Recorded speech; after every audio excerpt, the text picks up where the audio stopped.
എല്ലാവർക്കും നമസ്കാരം. മിക്കവാറും നല്ല ഫ്ലേവറും ടേസ്റ്റും ഉള്ള കറികൾക്ക് പിന്നിൽ നല്ലൊരു കൂട്ട് മസാല ഉണ്ടാവും. ഞാൻ എൻ്റെ കറികളിൽ ഉപയോഗിക്കുന്ന ഗരം മസാല ഓൾറെഡി ഷെയർ ചെയ്തിട്ടുണ്ട്. അതല്ലാതെ ബിരിയാണികൾക്ക് അല്ലെങ്കിൽ ചില കറികൾക്കൊക്കെ ഉപയോഗിക്കുന്ന മസാലയാണ്. അപ്പോൾ ഇതെങ്ങനെയാണ് തയ്യാറാക്കുന്നതെന്ന് നോക്കാം.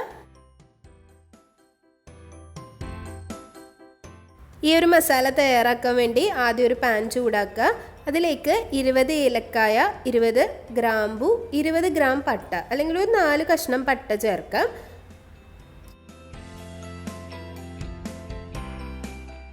ഒരു ടേബിൾ സ്പൂൺ കുരുമുളക് ചേർക്കാം. കുരുമുളക് പൊടിയല്ല, കുരുമുളക് ഹോളായിട്ട് തന്നെ ചേർക്കാൻ ശ്രദ്ധിക്കുക. 3-4 ജാതിപത്രി ചേർക്കാം. 2 ബേ ലീവ്സ് ചേർക്കാം. 1/4 കപ്പ് സാജീരകം അല്ലെങ്കിൽ ഷാജീരകം ചേർക്കാം.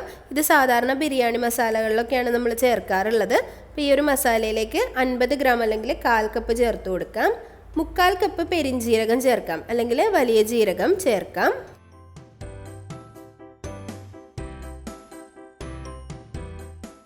ഇതിലേക്ക് 50 ഗ്രാം അല്ലെങ്കിൽ 1/4 കപ്പ് വൈറ്റ് കസ്കസ് ചേർത്ത് കൊടുക്കാം.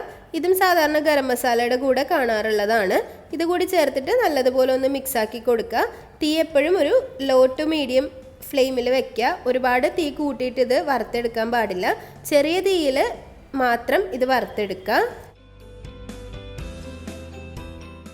ഈ ഒരു ഇൻഗ്രീഡിയൻസ് പൊടിച്ചെടുത്താൽ ഏകദേശം ഒരു 100 മുതൽ 120 ഗ്രാം മസാലയാണ് കിട്ടുന്നത്. ഒരുപാട് ഉണ്ടാവില്ല. അതുപോലെ ഇതുപോലുള്ള മസാലകൾ ഒരുപാട് ഉണ്ടാക്കി വെക്കാതെ ആവശ്യത്തിന് പൊടിച്ചെടുക്കുന്നതാണ് നല്ലത്. കുറച്ച് ഹാർഡ് സ്മെല്ലുള്ള മസാല ആയതുകൊണ്ട് തന്നെ നമ്മൾ ഒരുപാട് മസാല കറികളിലേക്കും ചേർക്കേണ്ട ആവശ്യമില്ല. വളരെ കുറച്ച് മസാല ചേർത്താൽ തന്നെ നല്ല ടേസ്റ്റും നല്ല ഫ്ലേവറും കറികൾക്കൊക്കെ കിട്ടും. ഏറ്റവും ചെറിയ തീയിൽ 3-4 മിനിറ്റ് ഒന്ന് ഡ്രൈ റോസ്റ്റ് ചെയ്യുമ്പോൾ തന്നെ ഈ ഇൻഗ്രീഡിയൻസ് എല്ലാം നന്നായി റോസ്റ്റായി കളറെല്ലാം മാറി വന്നിട്ടുണ്ടാവും. നല്ലതുപോലെ ആറിയതിന് ശേഷം മാത്രം ഒരു മിക്സിയുടെ ജാറിലിട്ടതൊന്ന് പൊടിച്ചെടുക്കാം. ഫ്ലെയിം ഓഫ് ചെയ്തതിന് ശേഷം വേറൊരു പ്ലേറ്റിലേക്ക് ഈ ഒരു മസാല മാറ്റി വയ്ക്കുക. അതിനുശേഷം നല്ലതുപോലെ ചൂടാറാൻ വെയിറ്റ് ചെയ്യണം. വെയിറ്റ് ചെയ്ത് നല്ലതുപോലെ ചൂടാറിയതിന് ശേഷം മാത്രം മിക്സിയുടെ ജാറിലിട്ട് പൊടിച്ചെടുക്കുക. ഒരിക്കലും ചൂടോടുകൂടി മിക്സിയുടെ ജാറിലിട്ട് പൊടിച്ചെടുക്കാൻ പാടില്ല. നേരത്തെ ഞാൻ അപ്ലോഡ് ചെയ്തിട്ടുള്ള ഗരം മസാല 4 ഇൻഗ്രീഡിയൻസ് മാത്രം യൂസ് ചെയ്തിട്ടുള്ള ഗരം മസാലയാണ്. സാധാരണ എല്ലാ കറികളിലും ഉപയോഗിക്കുന്ന ഗരം മസാലയാണ്. നല്ല ഫ്ലേവർ ഉള്ളതാണ്. പക്ഷേ നമ്മൾ ബിരിയാണിയൊക്കെ വെക്കുമ്പോൾ അല്ലെങ്കിൽ നല്ലൊരു ചിക്കൻ കറിയൊക്കെ സ്പെഷ്യലായിട്ടൊക്കെ വെക്കുമ്പോൾ നമുക്ക് ഉപയോഗിക്കാവുന്ന ഒരു മസാലയാണ്. ഓൾറെഡി ഞാൻ കുറച്ച് റെസിപ്പീസ് മുന്നേ അപ്ലോഡ് ചെയ്തതിൽ ഉപയോഗിച്ചിട്ടുള്ള മസാലയാണ്. അത് ഞാൻ ആ വീഡിയോയിൽ മെൻഷൻ ചെയ്തിട്ടുണ്ട്. അതിൻ്റെ ലിങ്ക് താഴെ കൊടുക്കാം. ചെക്ക് ചെയ്ത് നോക്കിയാൽ മതി. അപ്പോൾ പൊടിച്ചെടുത്തതിന് ശേഷം എപ്പോഴും പറയുന്നത് പോലെ തന്നെ നല്ല എയർ ടൈറ്റ് ആയിട്ടുള്ളൊരു കണ്ടെയ്നറിൽ സൂക്ഷിക്കുക. പുറത്ത് തന്നെ വെക്കാം, ഫ്രിഡ്ജിൽ വെക്കണം എന്നില്ല. ഇനി കുറേ നാൾ വെക്കണം എന്നുള്ളവർക്ക് ഫ്രിഡ്ജിൽ വെച്ചും സൂക്ഷിക്കാവുന്നതാണ്. ഒട്ടും ജലാംശമില്ലാത്ത സ്പൂൺ ഉപയോഗിച്ചിട്ട് മസാല എടുക്കുക. എടുത്തതിന് ശേഷം നന്നായി അടച്ചു വെക്കുക.